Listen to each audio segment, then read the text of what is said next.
दोस्तों नमस्कार, मैं आरती शुक्ला आप सभी के बीच एक प्यारा सी कजरी गीत लेके आप लोग जरूर सुना और कमेंट बताना मेरी गीत कैसी है। चैनल को लाइक सब्सक्राइब जरूर करना और कमेंट बताना मेरी गीत कैसी। प्लीज़ दोस्तों आप लोग एक बार ज़रूर कमेंट करना। ए सखी खेल ले तू अब के सवन मनाए, फिर नहीं हर सपन मनाए ना। ए सखी खेल ले तू अब के सवन मनाए, फिर नहीं हर सपनवा बायनाए। अम्मा कही दे तू अब की बेर बहन मनाए, फिर नहीं हर सपनवा बायना। अम्मा कही दे तू अब की बेर बहन मनाए, फिर नहीं हर सपनवा बायना।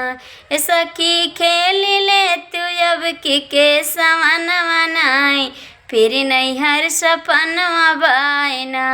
आई है ससुरो हमारे लई है डोलिया कहार, आई है ससुरो हमारे लई है डोलिया कहार।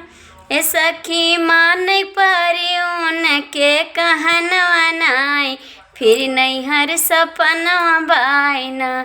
सखी मान परी उनके कहन बनाए, फिर नहीं हर सपनवा बायना।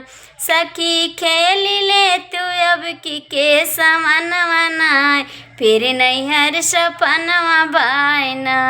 आई है जेठवा हमारे लई है डोलिया कहार, आई है जेठवा हमारे लई है डोलिया कहार।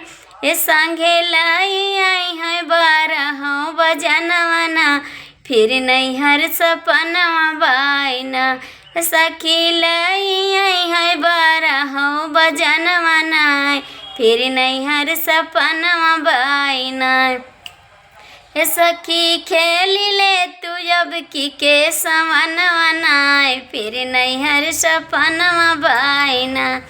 आई है देवरा हमारे लई है डोलिया कहार, आई है देवरा हमारे लई है डोलिया कहार।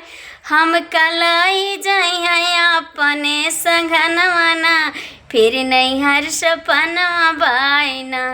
हम कलाई जाई है अपने संगनवना, फिर नहीं हर सपनवा बायना। सखी खेल ले तू अब के सवन मना, फिर नहीं हर सपनवा बायना।